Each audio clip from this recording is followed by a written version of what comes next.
Hi folks, you're with Tacitus today, your pushback channel, and thank you for joining this radio live stream.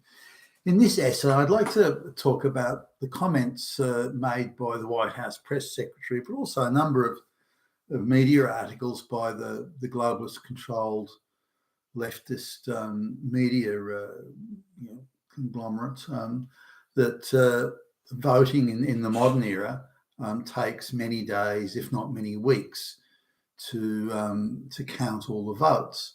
Now that seems to be very strange. The traditionally the voting, even with paper ballots and before any computerization and using the simplest, if not the most primitive of methods, the determination, the outcome could be decided in one day. If it was a particularly close election where a handful of votes, less than 1% difference, then it may take 2 days. Sometimes there'd be recounts of disputed districts where maybe 1 or 2 votes were deciding the outcome, and then it could take a little bit longer there. But those were those were rare cases. Now, excuse me, I've actually been a vote and election scrutineer, so I can speak with some knowledge on this of how it works. So how the voting's done, the procedures, and indeed the if there are disputed votes or disputed counts for that matter, then there are procedures for dealing with it, which are very open, very transparent, and all parties must agree. For example, there's one election I was involved in where there was actually one of the candidates was well in front, so there was no dispute as to the outcome. The margin was maybe in very minor dispute whether they won this particular electoral booth. It was like a school that had been converted into an election centre or voting centre. So the one candidate, as I say, was well in front, but there were a number of votes that were disputed, and the procedure of the dispute was, or handling the vote, should the vote be dismissed entirely or should it still be counted? And if the vote was going to be counted, to which candidate would it be assigned? So, and it's a very transparent process. There was the Electoral Commission, I don't know, who would you call it, the supervisor for that booth. Then there was a member of each of the political parties, and they're what they call their vote scrutineers, someone to scrutinise the votes. Now, the scrutineer could scrutinise the voting process, could scrutinise anything to do with the voting process, but in this instance, the scrutinising was to do over these disputed votes. Now, there were say 5 political parties contesting the election. And they all had their scrutiny representatives there. Now, given that 1 or 2 parties had such a small number of votes, their scrutineers didn't bother hanging around because it really made no difference one way or another. The amount of votes in question was quite small, less than 20 to be disputed. So the two minor or the smallest political parties, they had to sign a form saying they didn't want to scrutinise it, so they couldn't come back later and cry poor. So they went off, but the 3 main parties did, and I was involved with one of those. So that's how I came to be a part of that process. And it was all done very. Here's the disputed vote, and sometimes the dispute can be, say, the tick that the voter made in the little tick box area. They hadn't ticked exactly in the box, or it was you could tell they'd sort of gone down the page pretty quickly, and so given it wasn't wholly in one particular box, did everyone agree that it was close enough to the tick for one candidate, then the vote would be assigned to them, or did the parties want the vote to be dismissed or declared as informal, that is, not correctly filled out, and so it was done fairly. So there was the electoral commission representative there, and the 3 parties. Now, if it was a tied vote, the Electoral Commission guy got like the casting vote, but generally the sort of unwritten rule was that everyone had to agree, and if everyone didn't agree, it was then an informal vote. So, and I happen to accept that process, but assuming again the independence of the Electoral Commission. Now, given the number of disputed votes wasn't that high, and it wouldn't have affected the outcome one way or another, but still the process was stuck to and was very transparent, very clear, and everyone was agreeing. Now, the reason for doing that, and which may sound a bit laborious, is that it's confidence in the integrity of the process. That is paramount. Who wins? Not relevant. It is the people's choice, and sometimes people you don't like or don't agree with, or whose policies you think are no good. They're going to win sometimes. Sometimes the candidate you want wins, sometimes not. Sometimes a candidate you think will be no good surprises you and they turn out to be good, and so on. Or the reverse, candidate you think might be good turns out to be not so good once they're in office. So this is the price we pay for democracy. And in my view, it's a price well worth paying. Now, I admit sometimes there are outcomes that I don't like. But I'd rather pay that price than have a bunch of a cabal of goons deciding who's going to run things and what policies they'll have, and the people have no input or no say. So this is the transparency of the process, and I thought it worked quite well. I mean, it seemed clunky, and I thought, why would you bother? It's only a certain number of votes; it won't affect anything anyway. But I'd still rather have that than have the goons. And as soon as you drop that process, as soon as you say, well, the transparency, the integrity of the process doesn't matter, that's when the goons take over, and that's when the people have lost and lost the entire democratic process.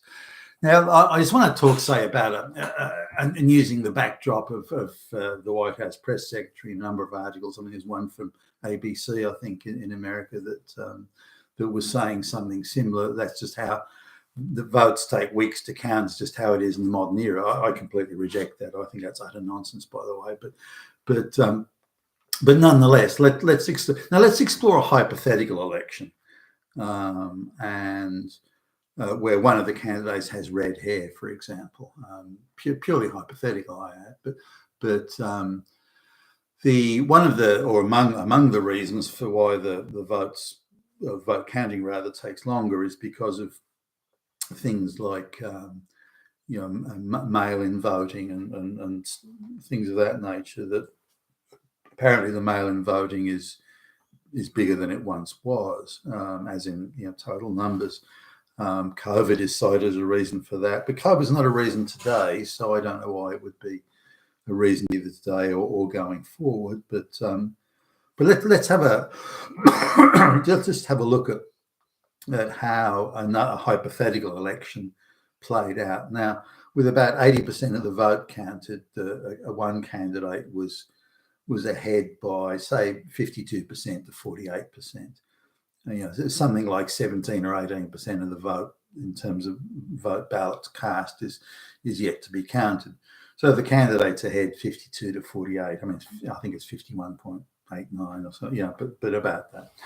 Now, of the last, in this particular hypothetical district, there's something like 750,000 votes yet to be counted. But with the lead that the one candidate's got, and again, hypothetically, he's got red hair, this candidate, it would be an unassailable lead, that sort of difference, because the votes to be counted would still be approximately that ratio, give or take. And so the outcome's pretty much known. But somehow, magically, in the last 750,000 votes to be counted, the ratio suddenly swings around wildly. So 68% of the votes counted go for the candidate who's running behind. So that last lot of votes counted suddenly switches 68% to 32%, rather than the 58 to 40. So the candidate who's getting 48% suddenly goes to 68%. Wow! In the and gets just enough votes, say, I don't know, 30 or 40,000 more or something, just enough votes to overtake the other guy and be declared the winner. Now, it doesn't matter what you think about the candidates. It's that the candidates are relevant. There could be anybody at any time, anywhere. But when you get such a sudden switch in ratios of votes, proportions of votes, then anybody who cares even the slightest tiny little fraction bit about election integrity has questions there. Now, the way you deal with that is you demonstrate with absolute clarity the transparency, and with transparency, the integrity of the process. I mean, you would be falling over yourself to demonstrate that, because you want everyone to have confidence in it. But if you went the other way and said, oh, yeah, everyone who questions it is Hitler, you're a Nazi, you're a fascist, you're an election-denying motherfucker. If you go down that path, then people go, hey, hold on a minute, this is a legitimate question. These are legitimate questions. Prove to me, show me that the integrity is 100%. Do that, and then I'm happy and I'll accept it. But as long as you're going to call me names and point fingers at me and cancel me off social media, then the questions remain. The questions don't go away. Your refusal to answer it or to address them or deal with them, that's clear, but that isn't making the integrity issue go away. Now, so in this hypothetical situation, there'd be a lot of people would have questions, and once that behaviour of you're a Nazi if you don't accept very strange and unusual outcomes, then that's going to increase the amount of questions or harden people in their belief that in the integrity of any election conducted in that way would be suspect. So now there's a number of questions from again a hypothetical election where a candidate with red hair is running.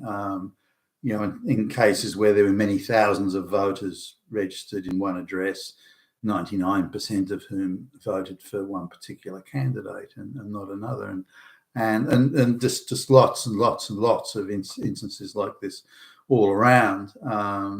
So it would be very incumbent on any political system or political infrastructure to go out of their way to demonstrate the integrity of such a process. But it's very hard to do. When you've got a situation where a candidate's leading 52 to 48, and only the uncounted votes come close of business that night. Only the uncounted votes suddenly switch around to 68-32 to the other candidate.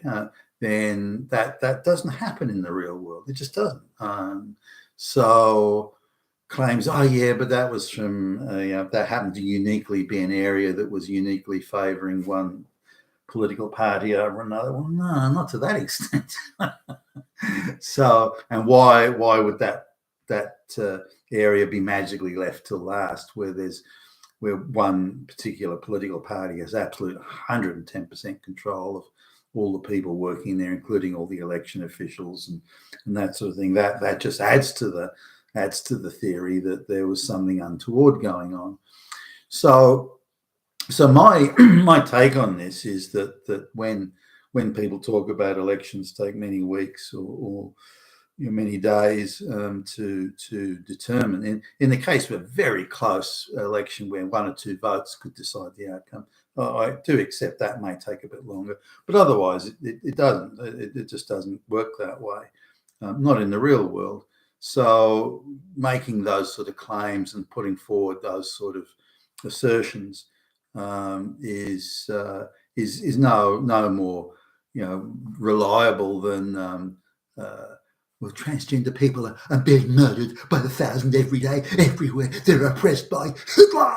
They've got that same sort of absurdity to it. Those assertions that just you have to accept them as true, and if you don't, you're a Nazi. That just doesn't wash anymore. I think me and anyone else. I'm not an American citizen, by the way. but me and anyone else would want to be satisfied that the highest standards of electoral integrity were observed in all instances and in all ballot counting and all scrutineering and all reviews, and that standard is transparently obvious to the public. Now, that's not a big ask if you want to protect the integrity of the system. What is unacceptable is if people ask for confirmations and questions about integrity that they're denounced as being Nazis. That's not acceptable. And to me and many others is proof that there are a cabal of goons who are tampering with the system, and that's not good enough. You've been with Tacitus today in your Pushback channel, and thank you for listening.